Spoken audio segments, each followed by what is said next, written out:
ఇప్పటి కాల్పుల విరమణ ఏది ఇప్పుడు అమల్లోకి వచ్చింది అని చెప్పొచ్చు. అంటే అనౌన్స్ చేసిన అప్పటికి ఒక 1 డే కొంచెం లేట్ అయింది ఏది దాన్ని అమల్లోకి రావడానికి కాల్పుల విరమణ.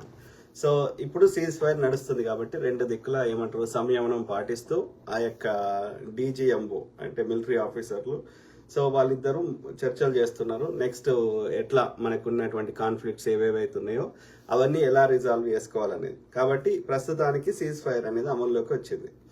కానీ ట్రంప్ గారు అనౌన్స్ చేసినప్పటికీ 1 డే, ఎందుకంటే already both the armies are planned ఏది ఎట్లా నెక్స్ట్ ఏంది అనేది కౌంటర్. ఓకే, ఆ క్రమంలో అవి కంప్లీట్ అయినాక సీజ్ ఫైర్ అమల్లోకి వచ్చింది. సో ఆ క్రమంలో నిన్న మనం చెప్పిన దానికి అది మొన్నటి వీడియో. ఆ తర్వాత నిన్న మళ్ళీ పాకిస్తాన్ యొక్క త్రివిధ దళాల అధిపతులు అట్లనే భారత్ యొక్క త్రివిధ దళాల అధిపతులు యొక్క ప్రెస్ కాన్ఫరెన్స్ పెట్టి వీళ్ళు భారత్ వాళ్ళు అప్డేట్ ఇచ్చారు. భారత ఆర్మీకి సంబంధించిన వాళ్ళు ఆ యొక్క హెడ్స్. సో సిమిలర్లీ పాకిస్తాన్ ఆర్మీకి చెందిన వాళ్ళు అదే ముగ్గురు త్రివిధ దళాల అధిపతులు లేకపోతే వాళ్ళ spokes persons so press conference లో చెప్పారు. సో ఆ క్రమంలో గతంలో దానికి ఇప్పటికీ ఏంది, గతంలో జరిగిన వాటికి ఇప్పటికి ఏంటంటే ఇప్పుడు ఫర్ ఎగ్జాంపుల్ సర్జికల్ స్ట్రైక్స్ ఒక ప్లేస్ లో ఏదో అడుగులు వేసేసి వచ్చారు. ఓకే, అట్లా కాకుండా ఏది ఒకరి యొక్క లేదంటే సివిలియన్ ప్లేస్ లో వేసేవారు. కానీ ఈసారి ఏంటి అంటే వాళ్ళ యొక్క ఆర్మీ స్థావరాలు అంటే వాళ్ళ నెట్వర్క్ ని అంటే వాళ్ళ యొక్క యుద్ధం చేసేటువంటి కేపబిలిటీస్ ని కొట్టుకోవడం అన్నట్టు. అంటే రియల్ గా వాళ్ళ యొక్క ఏమంటారు పాకిస్తాన్ యుద్ధం చేయకుండా చేయడం లేకపోతే ఇండియా యుద్ధం చేయకుండా చేయడం. ఆ క్రమంలో ఇండియా నుంచి ఒక 3 పాకిస్తాన్ యొక్క ఎయిర్ బేసెస్ లేదంటే సైనిక స్థావరాల మీద వేసే ప్రయత్నం చేసారు. కానీ పాకిస్తాన్ యొక్క ఎయిర్ చీఫ్ డిప్యూటీ చీఫ్ ఏం చెప్తుండంటే వేసే ప్రయత్నం చేశారు కానీ మేము మా యొక్క దాని యొక్క డైరెక్షన్ మార్చేయడం వల్ల అవి ఖాళీ ప్లేస్ లో పడ్డాయి. సివిలియన్స్ మీద పడకుండా మా ఎయిర్ డిఫెన్స్ మీద పడకుండా ఎయిర్ బేసెస్ మీద పడకుండా వాటిని డైరెక్షన్ మార్చినాము అని చెప్తున్నాడు. ఓకే, ఎవరు పాకిస్తాన్ యొక్క ఎయిర్ డిఫెన్స్ చెందిన డిప్యూటీ చీఫ్ గారు. ఓకే, సో అట్లా అదే క్రమంలో ఇండియా మీద వాళ్ళు కరెక్ట్ నంబర్ చెప్పి నాకు నోటికి గుర్తులేదు. So more than 100 or 200 missiles Indian యొక్క సివిలియన్స్ మీద ఒక్కటి కూడా వేయలేదు. ఓన్లీ వీళ్ళ యొక్క ఆర్మీ బేసెస్ లేదా ఎయిర్ డిఫెన్స్ ఈ యొక్క బేసెస్ మీద వేసినామని చెప్తున్నారు. సో వీడియో కూడా చూపెడుతున్నారు, ఎక్స్ప్లెయిన్ కూడా చేస్తున్నారు. ఆ క్రమంలో వేసి ఉంటారు. కానీ నా అంచనా ప్రకారం ఒక ఇండిపెండెంట్ స్వతంత్రంగా నిజాన్ని విశ్లేషించే వ్యక్తిగా నా అంచనా ప్రకారం ఇండియా వేసే ప్రయత్నం చేసింది. అట్లనే కౌంటర్ గా వాళ్ళు రెస్పాన్స్ ఇస్తూ ఇండియా 3 వేస్తే 3 చోట్ల ఒక 10 వేసింది అనుకో ఎగ్జాంపుల్. సో వాళ్ళు 100 రివర్స్ లో వేసే ప్రయత్నం చేసిండ్రు. ఆ క్రమంలో నా అంచనా ప్రకారం 2 దిక్కుల ఆర్మీకి సంబంధించిన వాళ్ళకి 2 దిక్కుల నష్టం జరిగింది.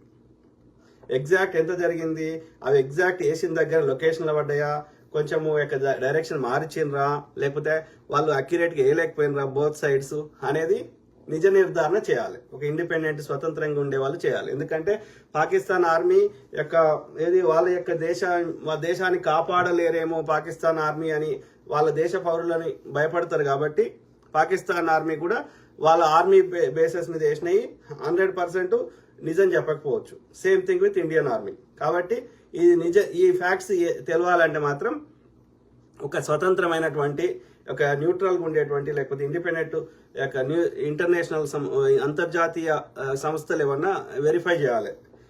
ఎంత పాకిస్తాన్ నష్టం జరిగింది, ఎంత అంటే ఆర్మీ పరంగా వాళ్ళ army bases, same thing with Indian army bases ఎంతవరకు నష్టం జరిగింది అనేది ఒక స్వతంత్రమైనటువంటి ఒక ఇండిపెండెంట్ సంస్థ మనకి వాస్తవాలు చెప్పాల్సిన అవసరం ఉంది.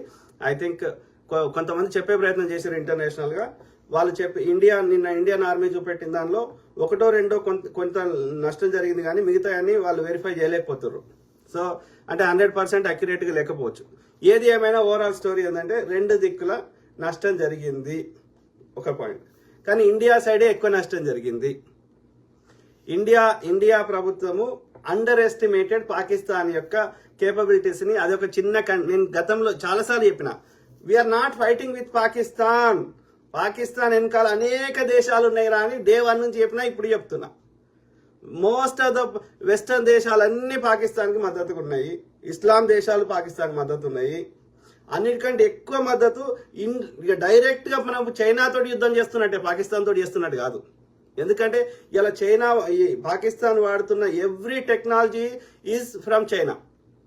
నిన్న చూపెట్టిన కదా యుద్ధ విమానాలు అవి సిఎం 400 ఆ యొక్క ఎయిర్ డిఫెన్స్ సంబంధించింది, లేకపోతే ఆ యొక్క J-17 J-10. సో అవన్నీ చైనాకి సంబంధించినవి. అక్కడిక్కడ ఏంది ఇంకా బిగ్గర్ ఇష్యూ ఏంది అంటే మనం వాడుతున్నవన్నీ మనవి కావు, మనం తయారు చేసినవి కావు, మన DRDO తయారు చేసినవి కావు. ఉంటే కొంత మాడిఫై చేసినవి ఉండొచ్చు, సుఖోయ్ కానీ మిగ్ కానీ, but most of them we imported from either France or Russia or America.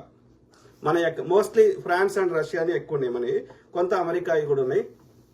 So ఏది ఏమైనా మనం వాడుతున్నటువంటి రఫాయల్ యుద్ధ విమానాలు కానీ, ఈ సుఖోయ్ కానీ మిగ్ కానీ మోస్ట్లీ అయితే ఫ్రాన్స్ అని ఉంది, రష్యా అని ఉంది. ఓకే, సో ఆ క్రమంలో 5 ఇండియా యుద్ధ విమానాల్ని పాకిస్తాన్ కూల్చేసింది ఈ చైనా యొక్క మిజైల్స్ తోటి.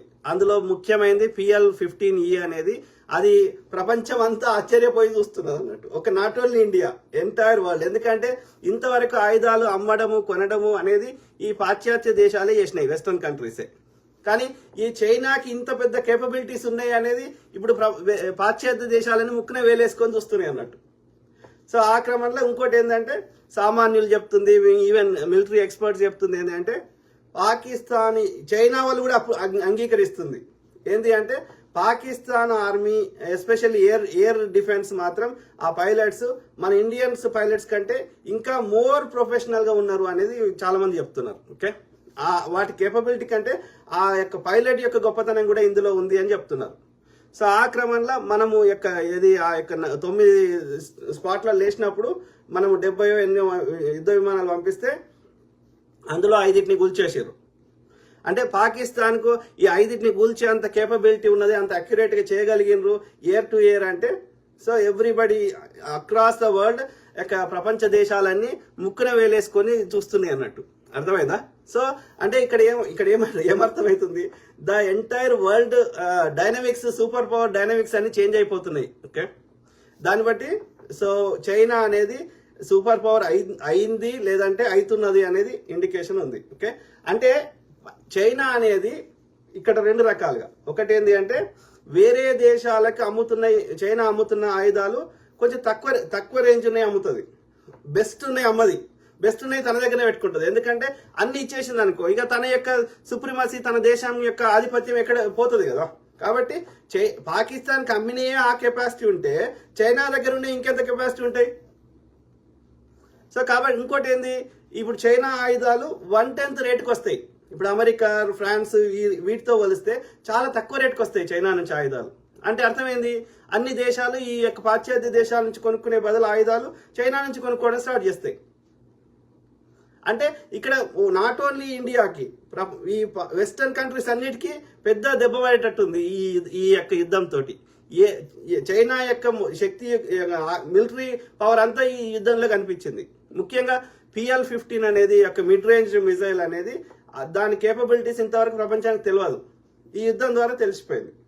దానికి సంబంధించిన విడిభాగం కూడా మన పంజాబ్ అమృత్సర్ దగ్గర పడ్డది. ఓకే, సో అంటే ఏమంటున్నా ఇక్కడ ఓవరాల్ చర్చ ఏంటంటే ఇక్కడ 2 పాయింట్స్ ఇక్కడ మనం గమనించాలి. India the under estimated, plus India యొక్క ఇది మొత్తం మనం చేస్తున్న మొత్తం టెక్నాలజీ అంతా ఈ వెస్టర్న్ కంట్రీస్ మీద ఆధారపడ్డాం ఫస్ట్ థింగ్.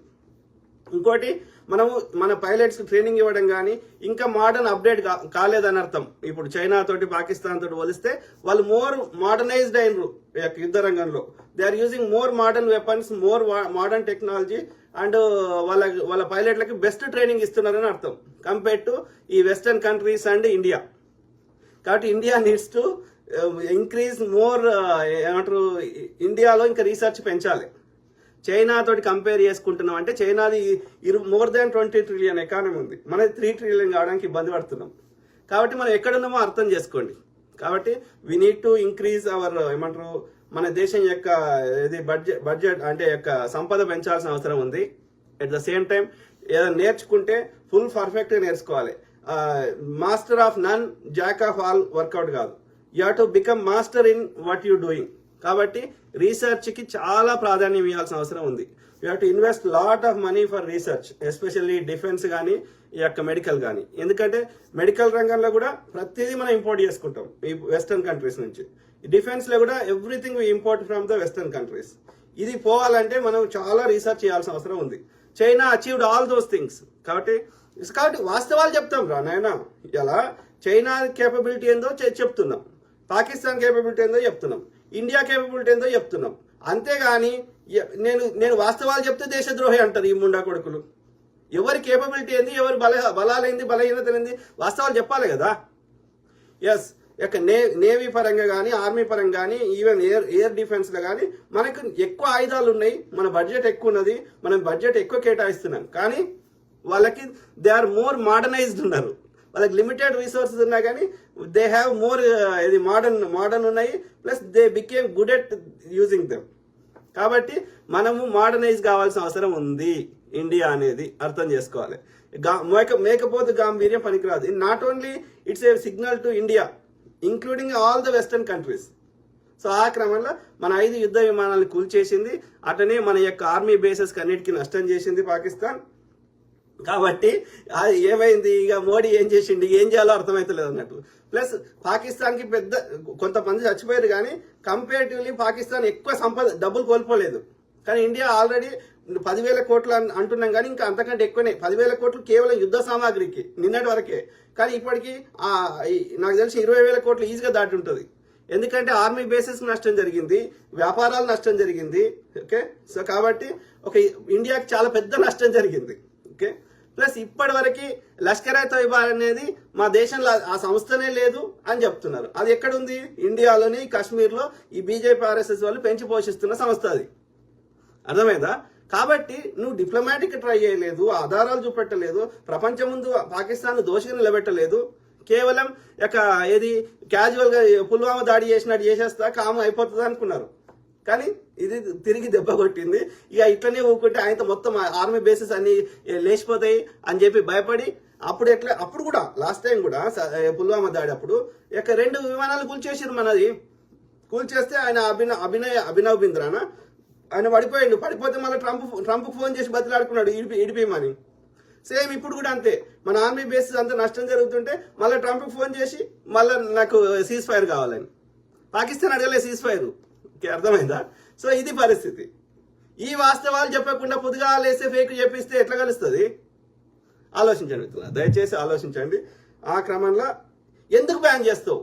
పాకిస్తాన్ కానీ వేరే ఏ దేశాలు భారత మీడియాని మీరు ఫేకులు చెప్పినా కానీ బ్యాన్ చేయనప్పుడు మీరు ఇండియాలో ఎందుకు బీజేపీ ఆర్ఎస్ఎస్ ప్రభుత్వము ఎందుకు పాకిస్తాన్ మీడియాను బ్యాన్ చేస్తారు? ఎందుకు స్వతంత్ర సంస్థ ఇండిపెండెంట్ ఉండే మీడియాని ఎందుకు బ్యాన్ చేస్తారు?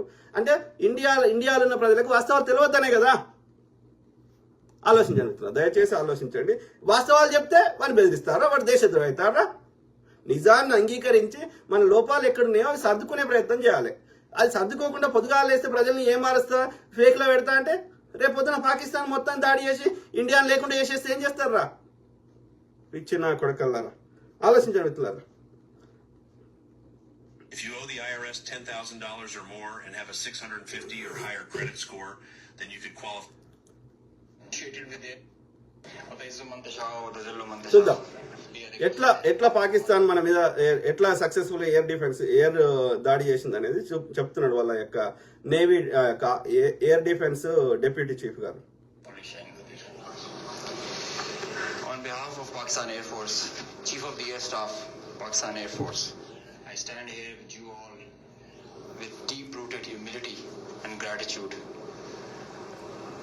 I am so thankful for Allah helped us in achieving whatever we desired, even whatever we deserved, more than what we deserved. For being able to be up to the task for PF, as they say, second to none. Ladies and gentlemen, as the DG SPR mentioned, I am Deputy Chief of Air Staff Operations. I'll pick up from where I left day before yesterday. PF versus IF. So PAF అంటే Pakistan army force, IAF అంటే Indian air force and same thing. Okay, Pakistan air force. The PS response has strengthened Pakistan's national security. Alhamdulillah. and it has even strengthened our commitment, the enduring commitment the PF has for stability and peace. But I have no doubt, and I can అరే అరే హరీష్ గౌడ్ కూడా అంటున్నావు కదా, నన్ను తిడితే ఏం రాదురా, accept the truth, నిజాన్ని అంగీకరించు, లోపాలని సరిదిద్దుకో. పొద్దుగా లేస్తే ఫేక్ చెప్తా, తామర పూలు చెవులలో పెడతా అంటే ఎవడు లేడు, వినడానికి లేడు. Now the world has become very small with the technology. Compare with China, where China is. Western countries also ఏం చేయాలో అర్థమైతే లేదు. They are also trying to update their weaponry. They are also accepting the truth. But ఎన్నేళ్ళు ఇట్లా ప్రజల్ని, Indians ని అబద్ధాలలో ఇట్లా పెడతారు ఫేక్లల్లా. You can't do that, you can't do that. అర్థమైందా?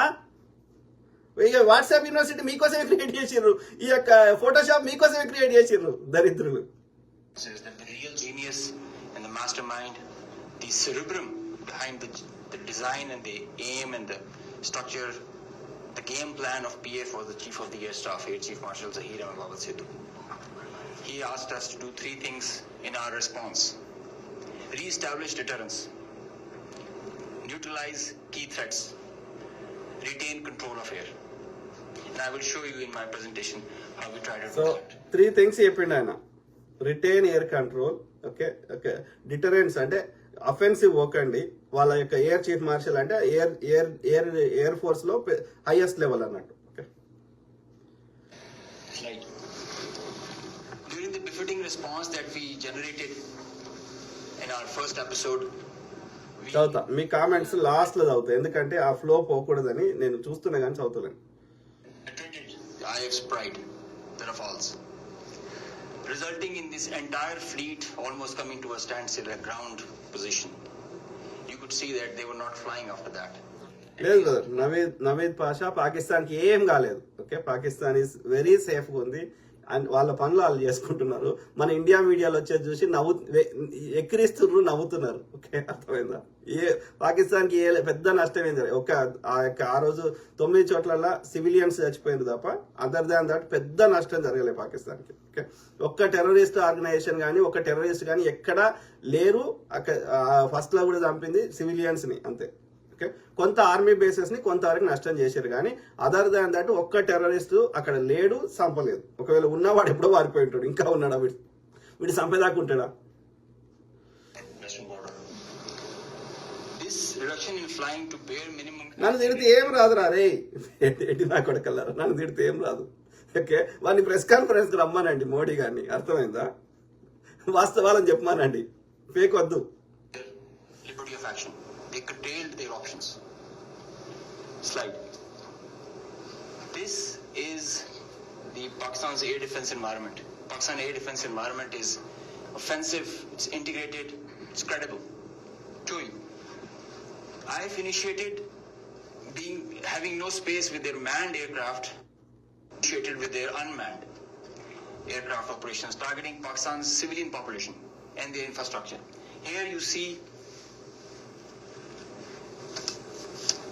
all these spots all across the swath of drones and UAVs who are coming inside. Hey sis, before you send the money with me, could you make it that cash pick up this time? Yeah, me know ya. Territory, which is being picked all our radars from the moment they were entering, even before that. Slide. కేవలం Pakistan hate చేసినంత మాత్రాన ఇండియాకి వచ్చేది ఏమీ లేదు. Okay, అన్ని దేశాలు బాగుండాలని కోరుకుందాం. Okay, simple. Air defense environment is suitably configured to detect enemies' low RCS radio radar cross section, high and slow speed platforms. That you can see that they are all visible by the time they are entering. So the anti-drone systems of Pakistan Air Force and Pakistan Army also and Navy, they rendered the enemy US drones attacks ineffective by spoofing, jamming, and making their systems rendering them unserviceable. Slide. All drones with low cross section also were detected, rendered useless. చూడండి మిత్రులారా comments, BJP నా కొడుకులు బండబూతులు తిడుతున్నారు. ఎందుకంటే they don't have answer to the facts. Okay, వాళ్ళ France ప్రాపగండాని ఆపలేకపోతున్నారు. అర్థమైందా? The indigenous GPS jamming systems that we have, the data and the SATCOM link denial that we created through our indigenous systems that we have made ourselves. So whenever those systems were attacked with the soft kill, they had their error induced into the GPSs and they were going haywire. And whenever they were coming to closer to any civil population or civil area of high value, a direct or a hot kill was achieved on them. Slide. You have to understand the technical skills. Okay, ఆయన technical గా మాట్లాడుతుంది కానీ బేసికల్ గా ఏమంటున్నా అంటే ఆ civilians మీదకి వచ్చేటువంటి ఇండియా వేసేటువంటి ఆ యొక్క మిజైల్స్ ని మేము వాటిని జీపీఎస్ ద్వారా వాళ్ళ జీపీఎస్ దాన్ని చేంజ్ చేసి మనము సామాన్యుల మీద కానీ వాళ్ళ ఆర్మీ బేసెస్ మీద పడకుండా చేస్తున్నాం అనేది దాని సారాంశం. ఓకే, చూడండి. You can see they were neutralized mid-air with the hard kill whenever they were coming close to any population or any area. Being in a sparsely populated area, they were left all around and they were applied with the soft kill. Slide. Now, after that, when the US chapter was over and they were feeling PF's retribution, in utter desperation, the IF resorted to a highly escalatory, very irresponsible surface-to-surface and long-range vector application.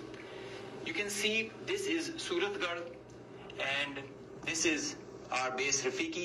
This is our eastern border, and you can see the BrahMos, high-speed BrahMos, traveling almost at 3,000 kilometers per hour, who are going over there and coming numerous one after another, and now they were being attacked. So ఇక్కడ ఒక అర్థం చేసుకోవాలి మిత్రులారా, ఆ technology గురించి అంత public లో వందల మంది విలేకరుల ముందు ఎక్స్ప్లెయిన్ చేస్తున్నాడు అంత కాన్ఫిడెంట్ లెవెల్లో. మన ఆర్మీ అంత క్లియర్ గా ఎక్స్ప్లెయిన్ చేస్తుందా అంటే నాకు డౌట్ వస్తుంది.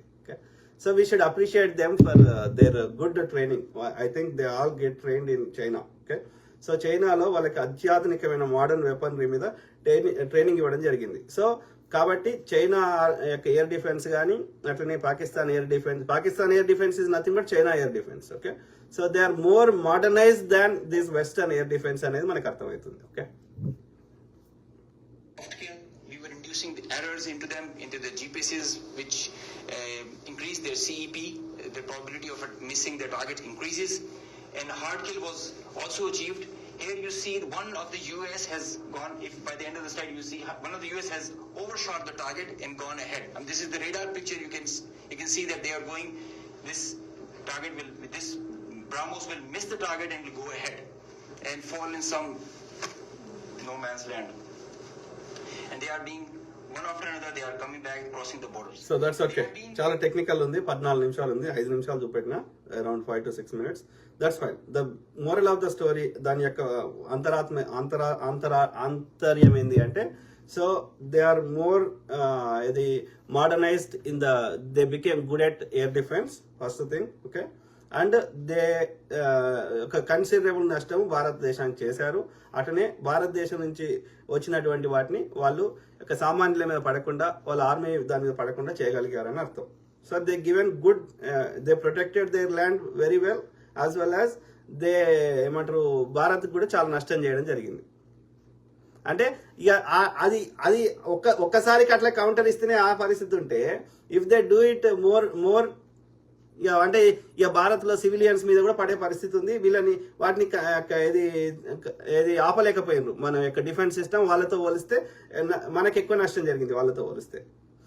అంటే ఇక అది కంటిన్యూ అయితే అర్థమైంది, ఇంకా భారత్ లో వాళ్ళు ఆర్మీ బేసెస్ మీద మాత్రమే వేసారు, సివిలియన్స్ మీద వేయలేదు. ఎందుకంటే ఆ యొక్క ఇంకో ఆయన ఉన్నాడు, మధ్యలో ఉన్నాడు కదా ఆర్మీకి సంబంధించిన ఆయన. సో ఆయన చెప్పింది ఏంటంటే, మా అల్లా ఒప్పుకోడు సామాన్యులను చంపితే, కాబట్టి మేము సామాన్యుల మీద వేయలేదు, ఓన్లీ మిలిటరీ బేసెస్ మీద మాత్రమే వేసినామని చెప్తున్నాడు. సో కాబట్టి ఇక సామాన్యుల మీద వేస్తే సామాన్యులకు తెలిసిపోతుంది. ఇక భయపడ్డాడు మోడీ, భయపడి ట్రంప్కి ఫోన్ చేసి సీజ్ ఫైర్ కావాలని అడిగాడు. అంటే దాన్ని బట్టి ఏమర్థం అవుతుంది, మన ఆర్మీకి ఎగ్జాక్ట్ పడ్డాయో లేదో మనకు తెలియదు కానీ, బట్ కన్సిడరబుల్ నష్టం అయితే మన ఆర్మీకి జరిగింది అనేది దీని అర్థం. ప్లస్ రెండోది ఏంటంటే, వాళ్ళ ఎయిర్ డిఫెన్స్ మెకానిజం మనకంటే బెటర్ ఉంది అని అర్థం. అంటే we have to modernise our air defence system. Let's make it simple. And we have to invest more in the research to make better weapons than China. చాలా రోజులు పడుతుంది, చాలా కష్టపడాలి. కానీ ఇంకోటి ఏంటంటే హౌ ఇది మెయిన్గా PL-15 అనేది ఇప్పటివరకు ప్రపంచానికి తెలియదు అది ఎంత పవర్ఫుల్ అనేది, చైనాకు సంబంధించిన PL-15E అనేది. కానీ అది చాలా బెస్ట్ వెస్టర్న్ మిజైల్స్కి ఈ రష్యా మిజైల్స్కి బెస్ట్ ఆల్టర్నేటివ్, చీప్ ఆల్టర్నేటివ్ అనేది మనకి ఇక్కడ ప్రూవ్ అయింది.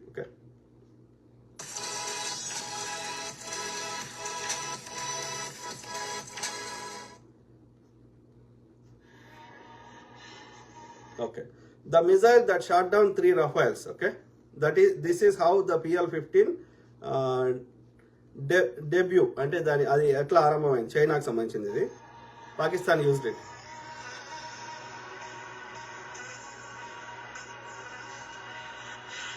Hello everyone and welcome to a new video from Military Tech Zone. On the morning of May 7th, we have to understand these are all independent people, nothing to do with Pakistan. మాట్లాడుతున్నారు. Okay. A quiet field in Hoshi, Puno revealed a telling sign of modern warfare. Fragments of a PL-15 air-to-air missile. Indian authorities confirmed the debris belonged to China's most advanced long-range weapon, marking its first proven use in combat. With the Pakistan Air Force deploying this missile against Indian targets, the balance of power in South Asia faces a dramatic shift.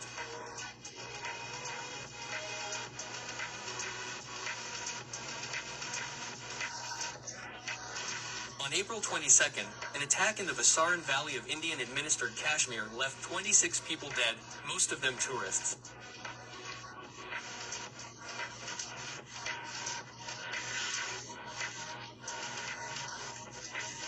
India blamed Pakistan-based militants and in response launched Operation Cylinder in the early hours of May 7th.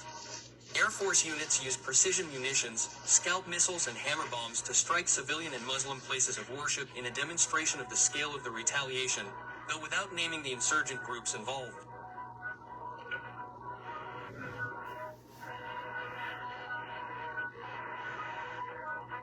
The Pakistan Air Force responded swiftly, claiming to have shot down multiple Indian aircraft. PL-15 wreckage found at Hoshi suggests the missile was used to target Indian homes. Pakistani military spokesman said the Indian version of events was baseless, but the wreckage tells a different story. Advanced Chinese weaponry is now active in the skies over Punaka. Developed following tests that began in 2012 and inducted into service in 2018 with the Chinese People's Liberation Army Air Force, the PL-15 was designed to neutralize high-value air assets at ranges of more than 200 kilometers.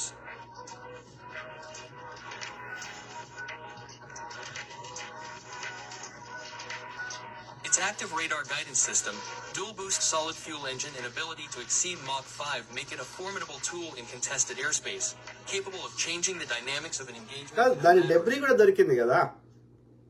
Okay, PL-15E capabilities ఏందో దాని మీద journalist గారు show to the world.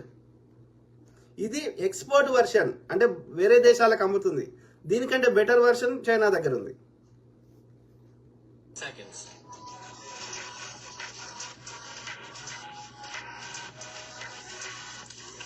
Equipped with an active electronically scanned array radar, the PL-15 tracks targets with surgical precision.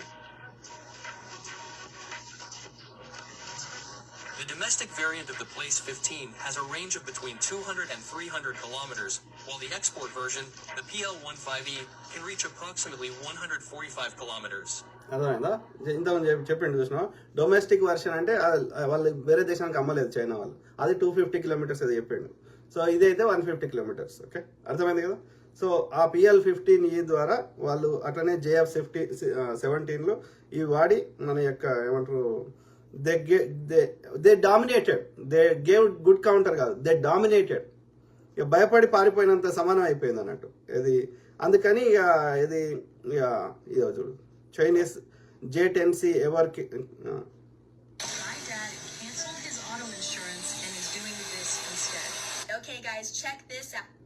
On Wednesday, Pakistan's leadership announced that for the first time ever, The Chinese Chengdu J-10C fighter jet has been employed in live combat and with decisive effect. According to statements from Pakistan's Prime Minister and military authorities, Pakistan Air Force J-10C aircraft successfully intercepted and shot down 5 Indian Air Force warplanes along the line of control in Kashmir. Among those downed were 3 French-built Dassault Rafale fighters, the crown jewels of India's recent air power modernization. Ground teams later recovered the seeker head casing of a PL-50 air-to-air missile near one of the crash sites, providing physical evidence that confirms the J-10C's operational success. This engagement marks a watershed moment not only for Pakistan and China, but also for how advanced fourth-plus generation fighters may be employed in contested airspaces worldwide. So that means the China's weapons are more advanced than including Western countries అని చెప్తున్నాడు. Begins in the late 1990s when China recognized the urgent need to replace its aging fleet of Soviet-era MiG-21 and MiG-23 fighters. The Chengdu Aircraft Industry Group undertook the ambitious project of developing an indigenous, multi-role combat aircraft with high agility, long range, and modern avionics. The resulting baseline J-10 Vigorous Dragon featured a canard delta wing configuration, a single-engine layout powered by the Russian AL-31FN turbofan engine, and a fly-by-wire control system that enhanced maneuverability. Entering service in 2003 with the People's Liberation Army Air Force, early J-10 variants carried medium-range PL-8 infrared-guided missiles and precision-guided bombs. These aircraft provided China with... ఇదంతా defence expert, defence అనలిస్టులు, okay, defence జర్నలిస్టులు చెప్తున్న మాటలు ఇవి. They have nothing to do with Pakistan. They have nothing to do with India or any other country. They are independent people who are experts in the technical details. Okay, so అట్లా China ఎట్లా ఇంకా చాలా ఉన్నాయి కానీ technical details అయితే అని చెప్తలేను. Okay, but ఇక్కడ ఇంకో ఆయన చెప్పింది కూడా ఎట్లా, కొంచెం ఇంట్రడక్షన్ చెప్తా ఐడియా కోసం, ఎందుకంటే 2 టెక్నికల్ డీటెయిల్స్ అందరికి అర్థం కాకపోవచ్చు కదా. On April 22nd, 2025, a terrorist attack in the Baisaran Valley near Pahalgam in Indian-administered Kashmir marked a sharp escalation in Indo-Pakistani tensions. The attack claimed the lives of 26 civilians, primarily Hindu tourists, and was attributed to the Resistance Front, a proxy group linked to Pakistan-based Lashkar-e-Taiba. In response, India implemented a suite of retaliatory measures, suspending the Indus Waters Treaty, closing border crossings, and expelling Pakistani diplomats. Pakistan, denying involvement, closed its airspace to Indian aircraft and claimed that an Indian military strike was imminent. In the following days, skirmishes resumed along the line of control, with both sides placing their air forces on heightened alert. Given the tensions have now gone kinetic and likely to expand, we will take this opportunity to examine the air forces of both India and Pakistan, their inventories, capabilities, and recent developments. As of 2025, the Indian Air Force operates approximately 715 combat aircraft, placing it among the top 5 largest tactical air arms in the world. ఇంకా చాలా technical details నేను డీప్గా పోతలేను, okay, ఎందుకంటే bore అయిపోతుంది జనాలకి. So fighter jets के बजाय drone तैयारों का इस्तेमाल कर रहे हैं. देखिए ये इजराइल का इस्तेमाल हो रहा है इंडियन पायलट्स की. సో అది మిత్రులారా, సో ఆ క్రమంలో ఇది మనం వేరే పాయింట్స్ చదువుదాం. ఓకే, సో నన్ను తిడితే ఏం లాభం లేదురా అయ్యా, నేను వాస్తవాలు చెప్తా అంతే. ఓకే, నేను అందులో మసాలా అడిగా. Okay, simple.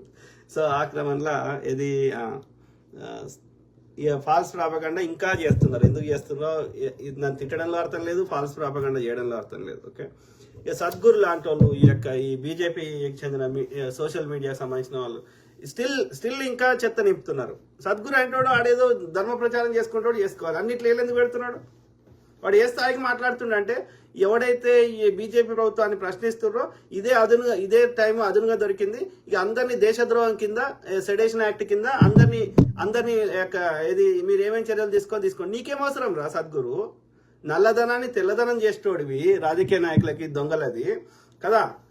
వాళ్ళ పిల్లాన్ని చంపేసాడు దుర్మార్గుడు, చంపేసి ఇది సద్గురు అంటాడు ఒక ఎన్నో గంటల వరకు లేకపోతే ఒక రోజు వరకు వాళ్ళ వైఫ్ యొక్క కుటుంబ సభ్యులకి చెప్పలేదు ఆమె చచ్చిపోయిందని, అనుమానం వస్తుందని.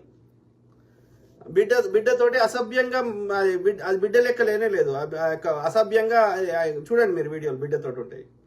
ఏడాడ నడుము కింద ఏడాడ శైలి పెడుతున్నాడు, అదేమో మీద దునికి ఇంత పెద్ద అయింది, గాడిద లెక్క అయింది. వాడిని ఇట్లా మొత్తం ఇట్లా ఒక డిఫరెంట్ గా ఈడనేమో ఇట్లా డ్రెస్లు వేస్తారు, ఈ విదేశంకి పోతేనేమో వీడు పాయింట్ వేసుకుంటాడు, అది పాయింట్ వేసుకుంటుంది.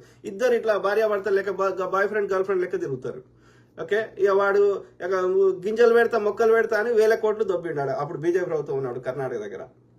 సో వాడు యొక్క డొనేషన్ అని చెప్పి మళ్ళీ ఎన్జిఓ కింద రిసీట్ ఇవ్వకుండా అది ట్యాక్సులు తీసుకుంటుంటే వాళ్ళు చేసారు. సెక్సువల్ అబ్యూస్ కింద ఆ విదేశ స్త్రీలను అందరినీ వాడుకుంటుండు, వాని యొక్క ఇళ్ళ వాడుకుంటుండు. ఒక్కరిని ఎంప్లాయీగా పెట్టుకోకుండా వాలంటీర్ ద్వారా ఫ్రీగా సేవ చేయించుకుంటున్నాడు. సో ఇట్లా అనేక రకాలుగా అబ్యూజ్ చేస్తున్నాడు. వాడు వచ్చేసి వానికి రోగం వస్తే ఎయిమ్స్లో పోయి ట్రీట్మెంట్ ఇప్పించుకున్నాడు. వాడు మనకేం చేస్తాడు? దేవుని పేరు మీద వీళ్ళందరూ దోసుకుంటున్నారు. ఈ చిన్నజీఆర్ గాడు, ఈ సద్గురు గాడు, ఇంకోటి చెత్త నా కొడుకులు, వీళ్ళని లోపల పెట్టాలి. అట్లాంటిది వాస్తవాలు మాట్లాడటం మీద అసలు సెడేషన్ యాక్ట్ ఎందుకు ఉంటుంది? రాజద్రోహం, దేశద్రోహం. ఎవడు చేస్తుండే దేశద్రోహం? అసలు ఆ చట్టం ఏంది? దానికి ఒక డెఫినేషన్ లేదు. దేశద్రోహానికి డెఫినేషనే లేదు. వాస్తవాలు చెప్పడం దేశద్రోహం ఎట్లయితుంది? అది బ్రిటిష్ వాడు తెచ్చిండు ఇండియన్స్ ని కంట్రోల్ చేయడానికి. వాడి యొక్క ఆధిపత్యాన్ని, వాడి దోపిడిని ఎవడు ప్రశ్నిస్తే వాడి మీద దేశద్రోహం కేసు పెట్టిండు. వాడి బూట్లు నాకిండ్రు, వాడు ఉండాలన్నారు, స్వతంత్ర ఉద్యమం వద్దన్నారు, స్వతంత్ర ఉద్యమం కోసం పోరాడితే దేశద్రోహులు అన్నారు. మీరు ఇవాళ మళ్ళీ అది సెడేషన్ యాక్ట్ ఎందుకు తీసేయాలి? ఆ రాజద్రోహం అనే చట్టానే ఎత్తేయాలి. అది బ్రిటిష్ వాడి చట్టం, మనది కాదు. అది రాజద్రోహం ఎవడు చేస్తలేడు, అర్థమైందా? క్రిమినల్ చట్టాలు ఉన్నాక మళ్ళీ రాజద్రోహ చట్టం ఎందుకు?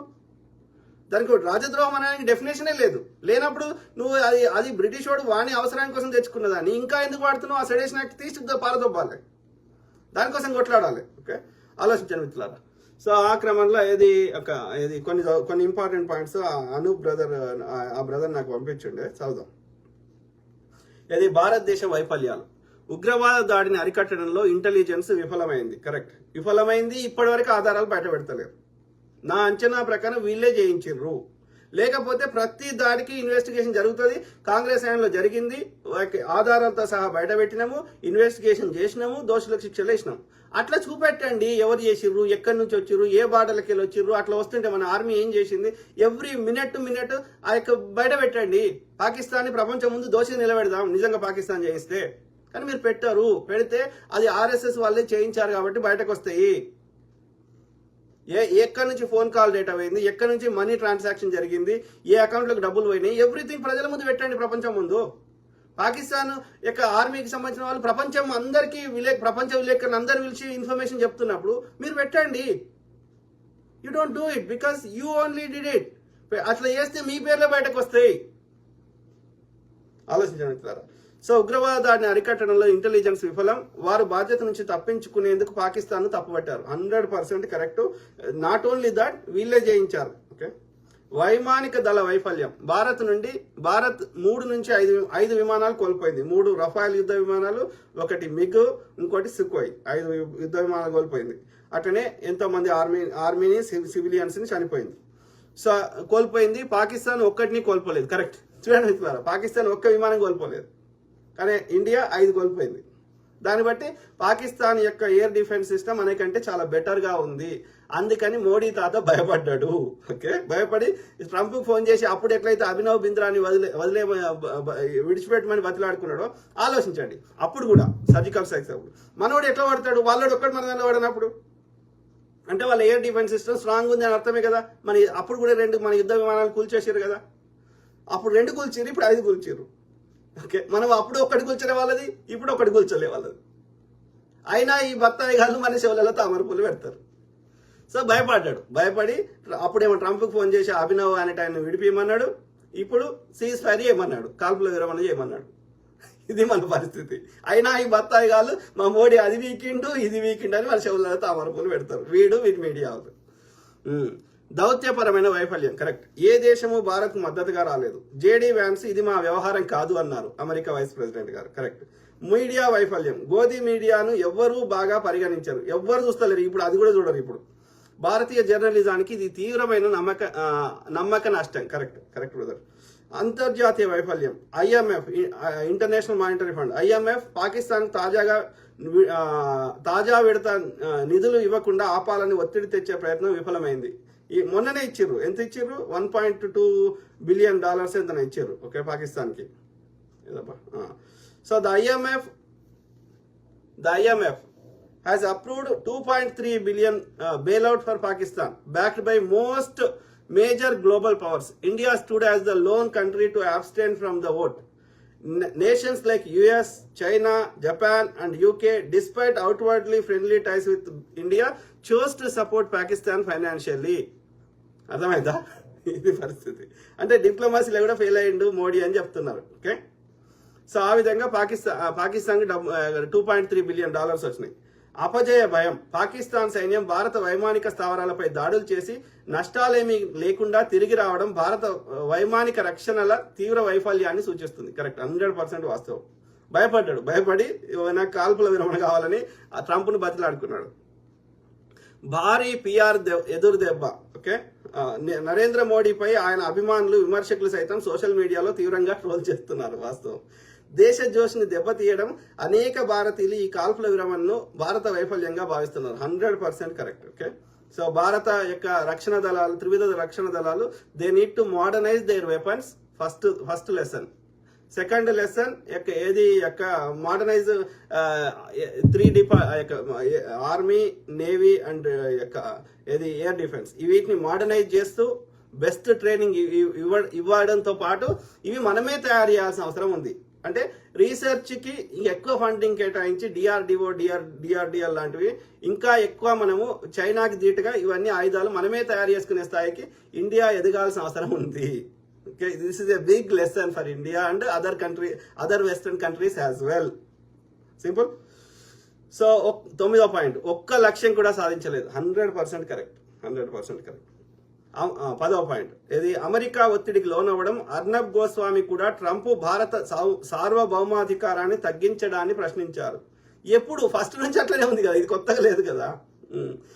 సో మీరు బీజేపీ అధికారంలోకి రాకముందు బంగ్లాదేశ్, శ్రీలంక, నేపాల్, బర్మా లేదా మయన్మార్ మన మిత్ర దేశాలుగా ఉండే కాంగ్రెస్ హయాంలో.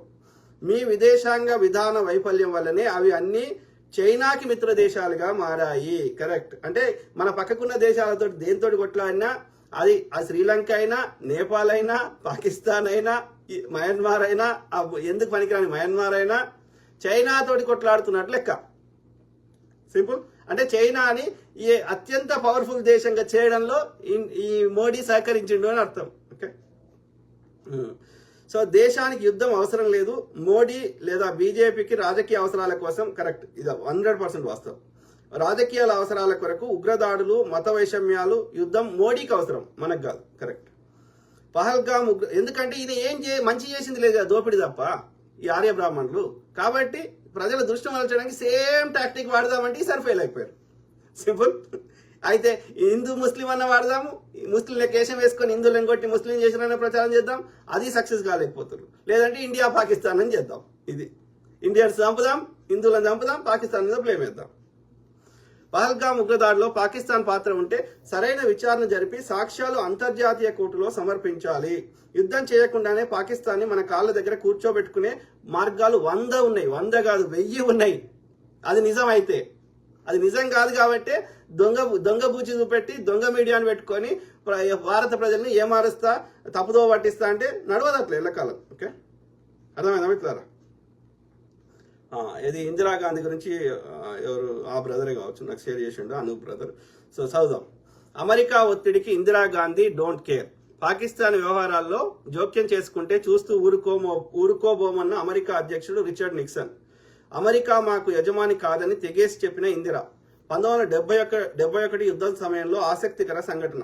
న్యూఢిల్లీ. దాదాపు 52 సంవత్సరాల క్రితం 1971 మార్చిలో, బోర్ అవుతుందేమో చదువుదాం, అయినా చదువుదాం. మార్చిలో తూర్పు పాకిస్తాన్, నేటి బంగ్లాదేశ్ పై పాక్ అధ్యక్షుడు ఆపరేషన్ సర్చ్ లైట్ పేరుతో దారుణ మారణకాండ సాగిస్తున్నప్పుడు బంగ్లాదేశ్ కు అండగా భారత్ నిలిచిన సంగతి తెలిసిందే. తమ అనుంగు మిత్రుడైన పాక్ విషయంలో భారత్ జోక్యం చేసుకోవడం అమెరికాకు నచ్చలేదు.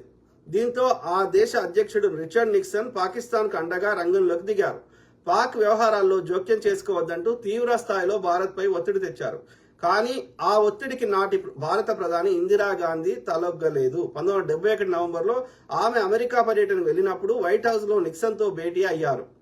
భారతదేశం పాకిస్తాన్ విషయాల్లో జోక్యం చేసుకుంటే అమెరికా చేతులు ముడుచుకొని కూర్చోదు, భారతదేశానికి తగిన గుణపాఠం చెబుతుంది అని రిచర్డ్ నిక్సన్ ఆధిపత్య ధోరణిలో మాట్లాడారు. అప్పుడు ఇందిరాగాంధీ ఆయనకు ధీటుగా సమాధానం చెప్పారు. అమెరికాను భారతదేశం స్నేహితుడిగానే చూస్తోంది తప్ప యజమానిగా కాదు. తన భవితవ్యాన్ని రాసుకోగల శక్తి భారతదేశానికి ఉంది. పరిస్థితులకు అనుగుణంగా ఎవరితో ఎలా వ్యవహరించాలో భారత్కు తెలుసు అని నిక్సన్ కళ్ళలోకి కళ్ళు పెట్టి సూటిగా చూస్తూ తెగేసి చెప్పి అక్కడి నుంచి లేచి బయటకు వచ్చేశారు ఇందిరాగాంధీ గారు. ఈ ఘటనను నాటి అమెరికా విదేశాంగ మంత్రి హెన్రీ కిస్సింజర్ గారు తమ ఆత్మకథలో కళ్ళ కట్టినట్టుగా రాశారు. అనంతర కాలంలో పాక్కు అమెరికా 270 యుద్ధ ట్యాంకులను పంపించింది. వాటిని అత్యంత అధునాతన టెక్నాలజీతో అభివృద్ధి చేశామని, వాటిని ధ్వంసం చేయడం అసాధ్యమని ప్రపంచ మీడియా ముందు గొప్పలు చెప్పుకుంది ఎవరు? అమెరికా.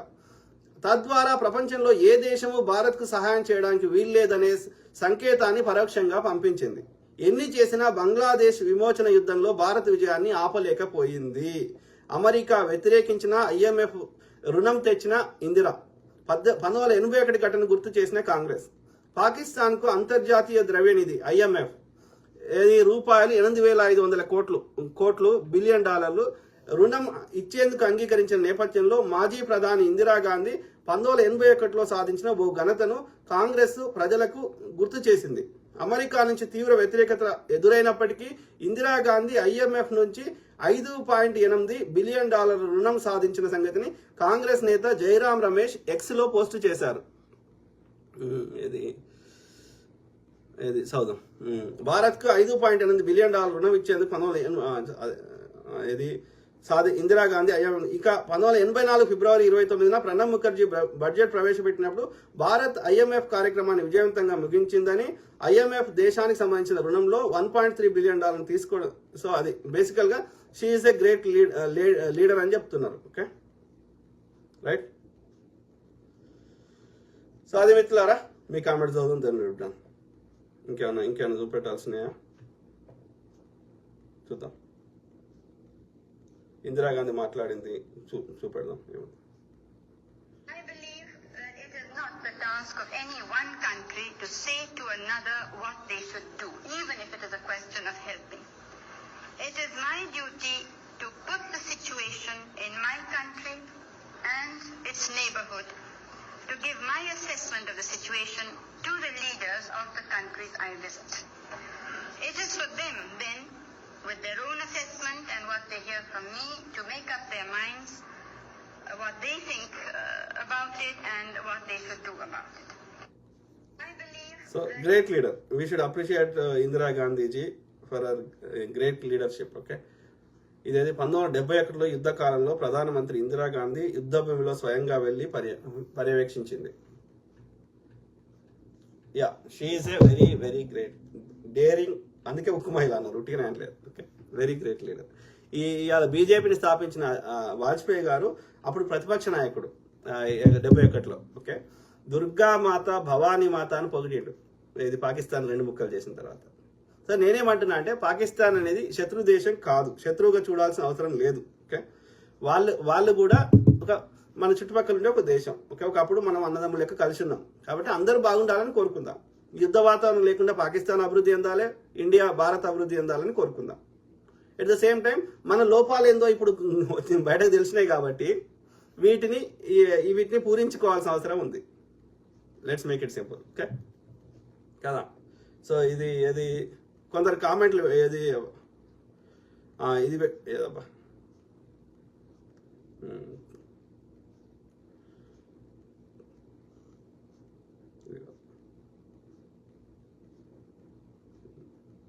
లేదు ఇందులో లేదు. సో ఎవరు వాళ్ళు కామెంట్ పెట్టారు కొంతమంది. సో దాన్ని I'm Chinese. It is my belief that the victory of this air combat owed to not only the Chinese-made aircrafts but also to the excellent combat skills of the Pakistan pilots. So అంటే దీని పాకిస్తాన్ గెలవడంలో చైనాకు సంబంధించినటువంటి ఆయుధాలకు ఎంత మనం credit ఇస్తున్నామో అంతకంటే ఎక్కువ ఇవ్వాల్సింది పాకిస్తాన్ ఆర్మీకి, ఎయిర్ డిఫెన్స్కి. ఎందుకంటే పాకిస్తాన్ పైలట్లు అంత చాకచక్యంగా ఆ యొక్క విమానాలను నడిపారు అని చెప్తున్నాడు. Okay, it's not the mission but the men behind the missions. China's third generation fighter jet is better than 4.5 generation. అంటే చైనా ఆయుధాలు ఎంత గొప్పగా ఉన్నాయో వాటిని నడిపినటువంటి పాకిస్తాన్ పైలట్లు కూడా అంతకంటే గొప్ప వాళ్ళు అని చెప్తున్నది. China never had MiG-23. J-8 was not derived from the MiG-23 but from J-17. Even జేకి సంబంధించిన China. Okay, India says China makes toys.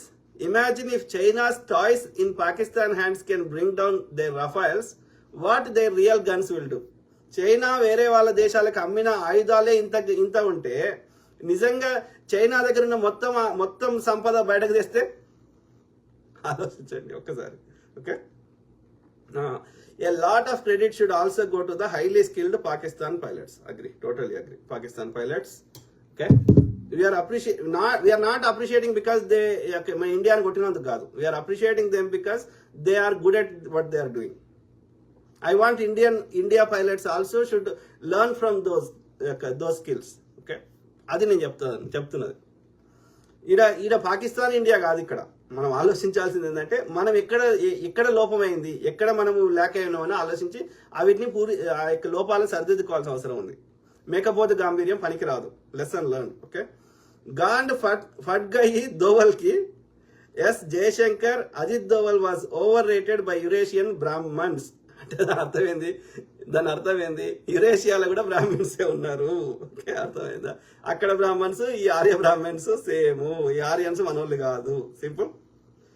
So ఇది ఏ జనరేటెడ్ రియల్ నాకు తెలియదు, కానీ ఆడైతే ఇండియా యొక్క రఫైల్స్ పడిపోయినట్టుగైతే ఆడ ఏదో చూపెడుతున్నారు. మరి ఎంతవరకు ఇదో నాకు తెలియదు.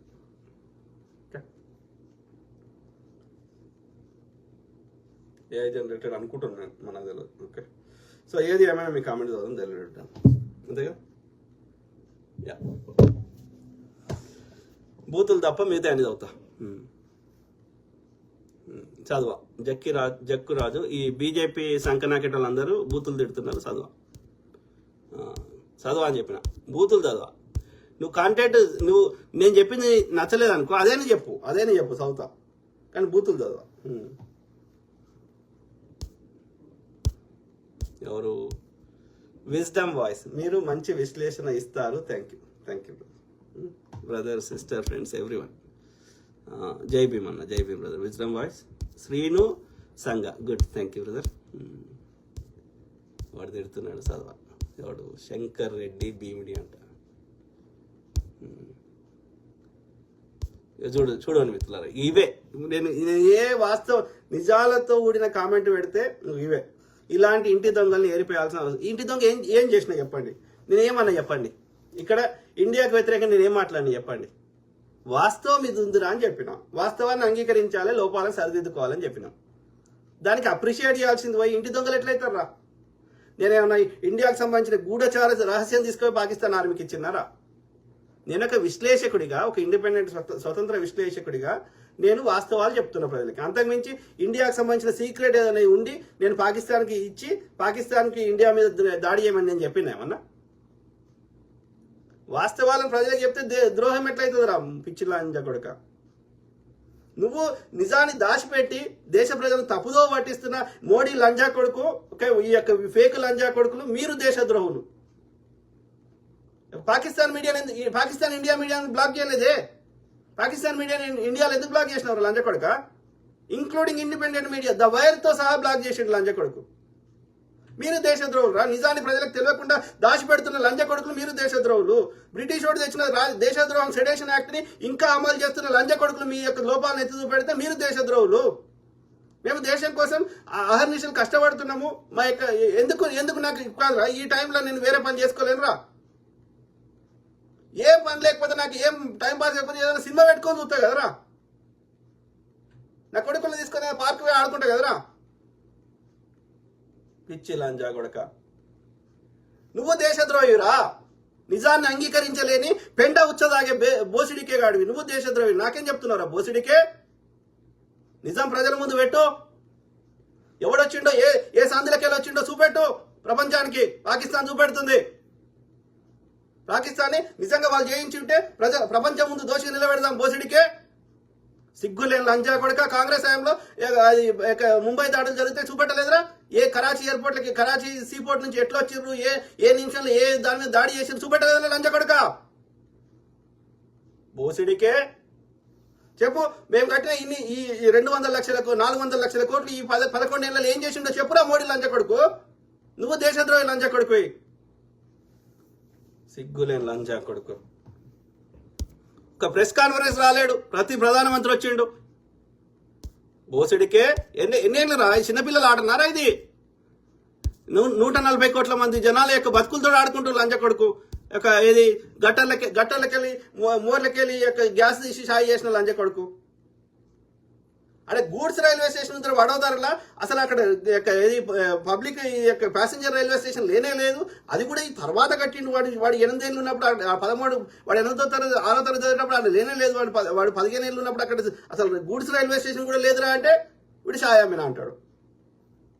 ఇచ్చి లంచా కొడుకు. వాడు యూనివర్సిటీలో నేను చదువుకున్నా అన్నది, ఎంబీఏ చేసిన అన్న దగ్గర అసలు ఆ కోర్సే లేదు ఆ యూనివర్సిటీలో. అప్పుడు ఢిల్లీలో పొద్దుగా లేసే ఫేక్ చెప్పే లంజా కొడుకులు మీరారా చెప్తుంది దేశభక్తి గురించి? అరే రవీందర్ చెట్టిపల్లి, నిజాన్ని అంగీకరించు, లేకపోతే పెండ తిని సావు. పిచ్చి పాడుకో. చంద్రశేఖర్, ఎక్కడున్నా మాట్లాడతా బోసిడికే. ఏడుంటేంద్రా నిజం మాట్లాడడానికి?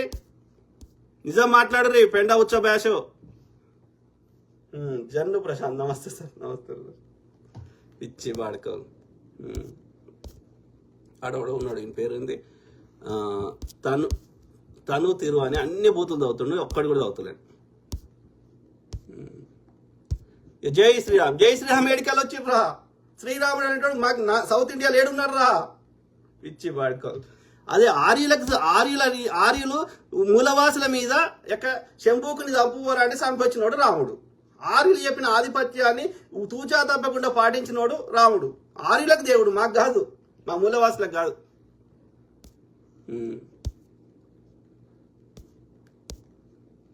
మా మూలవాసులకి దేవుళ్ళు అనేక మంది ఉన్నారు. మా గ్రామ దేవతలు ఉన్నారు. మా ఎల్లమ్మ, పోషమ్మ, మైసమ్మ, వీళ్ళందరూ, పోలేరమ్మ, వీళ్ళందరూ మా దేవుళ్ళు. శివుడు, పార్వతి, శక్తి స్వరూపిణి, బుద్ధుడు, ఓకే, వీళ్ళంతా మా దేవుళ్ళు. వాడెవడో హార్యుడు మాకు సంబంధమే లేదు. ఈ బీజేపీ వాడుకోవాలి తిడతా ఉన్నారు సౌతలేదు. ఎవరు? నవీద్ పాషా ఏమంటారు కదా. మరి వాళ్ళు పహల్గామ్లో చంపింది సామాన్యులనే కదా అన్న. ఎవరు చంపారు బ్రదర్? నవీద్ పాషా ఎవరు చంపారు? నా అంచనా ప్రకారం బీజేపీ ఆర్ఎస్ఎల్లే. వీళ్ళన్న ముస్లింల కేశం వేసి చంపినరు. లేదంటే ఆ ఇండియన్ సైడ్ ఆఫ్ ద కాశ్మీర్లో, ఇండియా కంట్రోల్లో ఉన్న కాశ్మీర్లో ఏది ఈ లష్కర్ ఎ తోయిబా లాంటి ఉగ్రవాద సంస్థలు పెంచి పోషిస్తుంది బీజేపీ ఆర్ఎస్ఎస్ వాళ్ళే. వీళ్ళే చేయించారు తప్ప ఇందులో పాకిస్తాన్ ఇన్వాల్వ్మెంట్ ఉన్నప్పుడు ఒక్క ఆధారం చూపెట్టండి, మీకు దండం పెడతా. Show the evidence. ఎవిడెన్స్ అంటే మన ప్రపంచం ముందు యునైటెడ్ నేషన్స్ లో, ఐక్యరాజ్య సమితిలో పాకిస్తాన్ తీవ్రవాద సంస్థగా గుర్తించమని మనం కొట్లాడదాం. పాకిస్తాన్ మీద అన్ని దేశాలు ఆంక్షలు పెట్టమని కొట్లాడదాం. Show the evidence to the world please. అదే అడుగుతున్నారు ప్రపంచ దేశాలని. అడుగుతుంటే సమాధానం చెప్తలేడు. ముంబై దాడుల గురించి మాట్లాడుతున్నాడు భారత హై కమిషనర్. ఇప్పుడు ఈ ఇన్సిడెంట్ మాట్లాడితే ముంబై ఎందుకు చేస్తున్నావు? ముంబై ఆల్రెడీ ప్రూవెన్ అది పాకిస్తాన్ ఇన్వాల్వ్మెంట్ ఉంది. మనకి ఎక్కడి నుంచి వచ్చిండ్రు, అక్కడ ఏ తీవ్రవాద గ్రూపులు, ఎవ్రీథింగ్ ప్రపంచం ముందు పెట్టినాం. అందుకని అమెరికా కూడా ఆ ముంబై దాడులకు ప్లాన్ చేసినవని వాడిని భారత్కి రానా అనేటువంటి అంటే ఇచ్చిర్రు. That is already proven. షోదా పుల్వామా అటాక్స్ కానీ, ఇప్పుడు జరిగిన ఈ పహల్గామ్ కానీ పాకిస్తాన్ గవర్నమెంట్ ఇన్వాల్వ్మెంట్ ఉన్నట్టు కానీ, పాకిస్తాన్లో ఉన్న టెర్రరిస్ట్ ఆర్గనైజేషన్స్ ఇన్వాల్వ్మెంట్ కానీ చూపెట్టండి. అది నిజమైతే ప్రపంచం ముందు పాకిస్తాన్ దోషి నిలబెడదాం. పాకిస్తాన్ మీద ఆంక్షలు సాంక్షన్స్ అమలయ్యేటట్టు పోరాడదాం. కానీ పుల్వామా కానీ ఇది కానీ డెఫినెట్లీ బీజేపీ ఆర్ఎస్ఎల్ వీళ్ళన్న డైరెక్ట్ ముస్లింల కేశం వేసుకొని చేసిర్రు, లేదంటే ఇండియాలో వీళ్ళు తీవ్రవాద సంస్థలు పోషించి వాళ్ళ ద్వారానే చేయించారు. Okay, simple. ఇక నిన్న చూపెట్టేది ఒక వీడియో, ఏది లష్కరే తోయిబా అనే ఇండియాలో ఉన్న సంస్థకి నిధులు ఇచ్చిండు అని చెప్పి వాడిని అరెస్ట్ చేశారు వీళ్ళే బీజేపీ వాళ్ళు. మళ్ళీ వాడినే తీసుకొని వచ్చి బీజేపీలో జాయిన్ చేసుకొని వానికి బీజేపీ ఎంపీ టికెట్ ఇచ్చారు. సో నా అంచనా ప్రకారం ఇండియాలో తీవ్రవాదులని ఈ లష్కరే తోయిబా లాంటి సంస్థలను పెంచి పోషిస్తుంది బీజేపీ ఆర్ఎస్ఎస్ వాళ్ళే. ఓకే, సో కాబట్టి వీళ్ళే చేశారు. అది ఇన్వెస్టిగేషన్ చేస్తే వీళ్ళ పేర్లు బయటకు వస్తాయి, లాస్ట్కి చేయరు. మొన్న పార్లమెంట్ మీద దాడి జరిగింది, ఇప్పటివరకు ఎవడు చేయించిండో ఎవరైనా ఎక్కడైనా ఇన్వెస్టిగేషన్ జరిగిందా? చేయమని అడుగుతున్నాం కదా, చేస్తలేరు కదా. నేను గతంలో చూపెట్టిన మొత్తం దేశంలో ఎట్లా బాంబు వేసే ట్రైనింగ్ ఎట్లా ఇచ్చిర్రు, ఎక్కడెక్కడ బాంబులు పెట్టిర్రు, ఆ బాంబులు తయారు చేసే క్రమంలో, టెస్ట్ చేసే క్రమంలో ఎట్లా ఇద్దరు చచ్చిపోయారు, డాక్యుమెంట్తో సహా చూపెట్టిన కదా లాస్ట్ టైం. భారతదేశంలో 90% లేదా 99% ఈ యొక్క దాడులు చేసింది కానీ చేయించింది కానీ వీళ్ళే, బీజేపీ ఆర్ఎస్ఎస్ వాళ్ళే, ఆర్య బ్రాహ్మణులే. ఓకే, అలా చచ్చిపోతున్న వాళ్ళందరూ అనార్యులే, అది ఏ మతం వారైనా అనార్యులే. వీడు పెట్టిన వివక్షను తట్టుకోలేక కొంతమంది ఇస్లాంలోకి, కొంతమంది క్రిస్టియన్లోకి భారతదేశంలో కన్వర్ట్ అయినప్పటికీ, లేదంటే కొంత పెద్ద కులాల వాళ్ళు డబ్బుల కోసం కన్వర్ట్ అయినప్పటికీ వాళ్ళందరూ అనార్యులే. చచ్చిపోయిన వాళ్ళు మెజారిటీ 99.9% మంది ఈ యొక్క బీసీ, ఎస్సీ, ఎస్టీలే, ఆర్యులు కాదు, ఆర్య బ్రాహ్మణులు కాదు. Okay, simple. నవీద్ పాషా, ఇందిరాగాంధీ గారిని ఎందుకు ఐరన్ లేడీ అని ప్రపంచం అంతా అన్నది అంటే 93,000 మంది పాక్ సైన్యమి మోకాళ్లపై కూర్చోబెట్టింది అంట. పిఎం గారు ఎందుకు అబద్ధాలు, మరోసారి దాడి జరగకుండా స్ట్రాంగ్ వార్ చేయలేరా? చేయడం సాధ్యం కాదు బ్రదర్. ఇందిరాగాంధీ గారు ఇప్పుడున్న ఆ యొక్క అది అంత ఈజీ కాదు. ఎందుకంటే అప్పుడు పాకిస్తాన్ యొక్క ఇది న్యూక్లియర్ వెపన్ ఉన్న దేశం కాదు. ఇప్పుడు పాకిస్తాన్ న్యూక్లియర్ వెపన్ ఉన్న దేశం, ఇండియా న్యూక్లియర్ వెపన్ ఉన్న దేశం కాబట్టి ఇవాళ ఇంకా ఎక్కువ దాడి చేసినాం అనుకో పాకిస్తాన్ మీద, వాడు న్యూక్లియర్ వెపన్ వేసిండు అనుకో, అయిపోయింది కదా ఇండియా పని. వైస్ వర్స, ఇండియా వేసిన పాకిస్తాన్ పని అయిపోయింది కదా. ఇట్లా జరుగుతుంటే ప్రపంచ దేశాలన్నీ చూస్తూ కూర్చుంటాయి. రెండు న్యూక్లియర్ వెపన్స్ ఉన్న దేశాలు కొట్లాడుతుంటే లాస్ట్కి ఏమవుతుంది? తమను కాపాడుకోవాలంటే ఏం చేస్తారు? నువ్వు వాని మీద దాడులు చేస్తా ఉన్నావు. ఇక వానికి నీ అంత శక్తి లేదా, ఇక్కడ ఉంది కానీ లేదు అనుకుందాం. ఇక్కడ చైనాతో యుద్ధం చేస్తున్నాం, పాకిస్తాన్ చేస్తలేం. కానీ చైనా వెనుక తీసుకుంది అనుకో మద్దతు, అప్పుడు ఏమవుతుంది? పాకిస్తాన్ నిన్ను కొట్టే స్థాయిలో లేదు. చైనా వెనుక తీసుకుంటే ఇప్పుడు చైనాతో కొట్లాడినాం. ఇప్పుడు మొన్న కొట్లాడింది పాకిస్తాన్తో కాదు. ఓకే, కాబట్టి మనం చైనాతో కొట్లాడలేకపోయినాం. అందుకని కాల్పుల వివరణ అడిగినాం. చైనా వెనక్కి తీసుకుంది అనుకో మద్దతు పాకిస్తాన్కి, ఇప్పుడు పాకిస్తాన్ కొట్లాడుతుంది. దాని శక్తి సరిపోదు మనతో కొట్లాడడానికి. మనం ఎందుకంటే పెద్ద దేశం కాబట్టి, సంపద ఎక్కువ ఉంది, అన్ని విధాలు ఎక్కువ ఉంది కాబట్టి. ఓకే, వాళ్ళకి లిమిటెడ్ రిసోర్స్ ఉన్నాయి కాబట్టి, చిన్న దేశం కాబట్టి. అప్పుడు ఏం చేస్తుంది పాకిస్తాన్? ద లాస్ట్ ఆప్షన్ వాళ్ళు కాపాడుకోవడానికి న్యూక్లియర్ వెపన్ వేస్తుంది. ఇండియా ఏం చేయగలుగుతుంది? న్యూక్లియర్ వెపన్ వేస్తే మొత్తం ఇండియా వీక్తుంది కదా. సో కాబట్టి నేను ఏమంటున్నా, ఆ యుద్ధం చేయడం ఏ దేశానికి మంచిది కాదు, రెండు దేశాలకు నష్టమే. కాబట్టి the only option is try other alternative. First Pakistan చేయించినట్టుగా ప్రూవ్ చేయి. కానీ ఆ ముంబై దాడులు పాకిస్తాన్ చేయించుంటుందేమో, కానీ ఇవి మాత్రం ఈ లాస్ట్ ఈ మోడీ వచ్చినప్పటి నుంచి జరిగిన దాడులు మాత్రం వీళ్ళే బీజేపీ ఆర్ఎస్ఎల్ చేయిస్తున్నారు. అందుకే దేనికి విచారణ చేస్తలేరు. ఓకే, పాకిస్తాన్ కాదు. సో ఇందిరాగాంధీ ఆమె స్ట్రాంగ్ లేడీ. ఆమె ఏమంటారు, ఎవరికి భయపడేటువంటి ఇది లేదు కాబట్టి she took very bold decisions. Correct. అంటే ఇప్పుడు మోడీ చెప్పాడు కదా, అది పాకిస్తాన్కి ఏం నష్టం జరిగిందో. ఇప్పుడు మోడీ ప్రెస్ మీట్లో ఏం చెప్పలే, పాకిస్తాన్కి ఏం పెద్ద నష్టం జరగలే.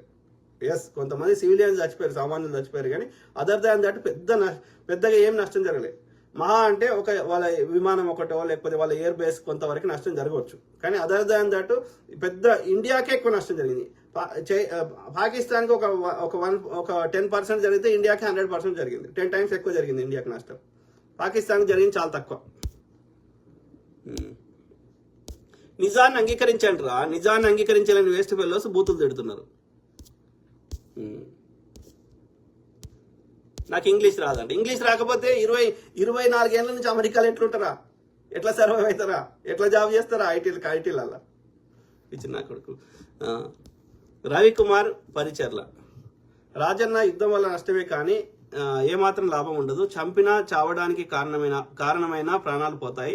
26 మందిని కాల్చి చంపారని 100,000 కోట్లు ఖర్చు పెట్టి యుద్ధం చేసి ఇంకా ఆస్తి నష్టం, ప్రాణ నష్టాన్ని జరగడానికి కారణమయ్యారు. పుష్కరాలకి 29 మంది మానవ తప్పిదం వల్ల జరిగితే కారణమైన వారికి ఏమాత్రం శిక్ష విధించే ప్రయత్నం చేయలేదు. చంపితే ప్రాణాలు పోతాయి, వీటికి శిక్ష ఉంటుంది. మానవ తప్పిదాలు కూడా ప్రాణాలు పోతాయి, కానీ దీనికి శిక్ష ఉండదు. అది తప్పే ఇది తప్పే బ్రదర్. రవికుమార్ పరిచాల బ్రదర్, ఆ మానవ ఇదైనా సరే అదైనా సరే రెండు వీళ్ళే. అక్కడ కావాలని ఒత్తిసలాట చేసి అక్కడ సరైన ఫెసిలిటీస్ అరేంజ్ చేయకుండా, ఒక సిస్టమేటిక్ మెయింటైన్ చేయకుండా, అట్లా ప్రజల్ని ఒక మూఢ విశ్వాసాలకి నెట్టేసి ఒక బేసిక్ ఇన్ఫ్రాస్ట్రక్చర్ ఫెసిలిటీస్ మెయింటైన్ చేయకుండా అట్లా చంపుతుంది వీళ్ళే. మూఢ విశ్వాసాలని పెంపొందించి ఇట్లా వీళ్ళని చంపుతుంది వీళ్ళే. పాకిస్తాన్ చేయించినట్టు ఒక్క ఆధారం చూపెట్టండి, దండం పెడతాం. Okay, let's make it simple. వాడు తిడుతా ఉన్నాడు. ఈ 3-4 ఉన్నారు బీజేపీ. న్యూస్లో చూస్తున్న పాకిస్తాన్ అంతా బూడిద అయింది అన్నగారు అన్న పీఓకే ఇచ్చేయాలని మన పిఎం గారు డిమాండ్ చేశారంటగా. అవన్నీ ఫేక్ బ్రదర్. డిమాండ్ చేసినా అయ్యాడు, చేయకపోయినా అయ్యాడు. పీఓకే ఇచ్చుడు కాదు. వాళ్ళు ఏమడుగుతున్నారు, మొత్తం కాశ్మీర్ కావాలని అడుగుతున్నారు. అప్పటి నుంచి అదే పట్టు వాళ్ళది, ఇప్పుడు కాదు. ఓకే, ముస్లిమ్స్ ఎక్కువ ఉన్న ప్రాంతాలు 4 దిక్కుల దేశంలో ఉన్న 4 పాకిస్తాన్ ఇవ్వమని అడిగారు. అప్పుడు బ్రిటిష్ వాడు ఇప్పుడున్న బంగ్లాదేశ్ అంటే ఈస్ట్ పాకిస్తాన్ ఇచ్చిండు, ఇప్పుడున్న పాకిస్తాన్ అంటే వెస్ట్ పాకిస్తాన్ ఇచ్చిండు. అట్లనే సౌత్ పాకిస్తాన్, నార్త్ పాకిస్తాన్ ఇవ్వమని అడుగుతారు. నార్త్ పాకిస్తాన్ అంటే కాశ్మీర్, జమ్మూ కాశ్మీర్, అండ్ సౌత్ పాకిస్తాన్ అంటే ఇండియా, హైదరాబాద్. ఓకే, హైదరాబాద్ అనేది ఇప్పుడు ఒక నగరంగా చేశారు, కానీ అప్పుడు అది హైదరాబాద్ అనేది ఒక రాష్ట్రం. ఇప్పుడున్న తెలంగాణలోని అన్ని జిల్లాలు, ఒక 3 జిల్లాలు కర్ణాటకలో ఉన్నాయి. ఇప్పుడు 3ని వాళ్ళు 5 చేసుకున్నారు కర్ణాటక వాళ్ళు. ఇప్పుడు మహారాష్ట్రలో 5 జిల్లాలు ఉన్నాయి, వాటిని 8 చేసుకున్నారు. అంటే ఒక 8, 5, 13ని ఇప్పుడు ఎన్ని ఉన్నాయి, ఇప్పుడు 33 చేసుకున్నాం. కానీ 33 చేయకముందు 10 ఉన్నాయి కదా. సో అంటే 16 జిల్లాలతో కూడిన హైదరాబాద్ అనే రాష్ట్రం ఉండేది.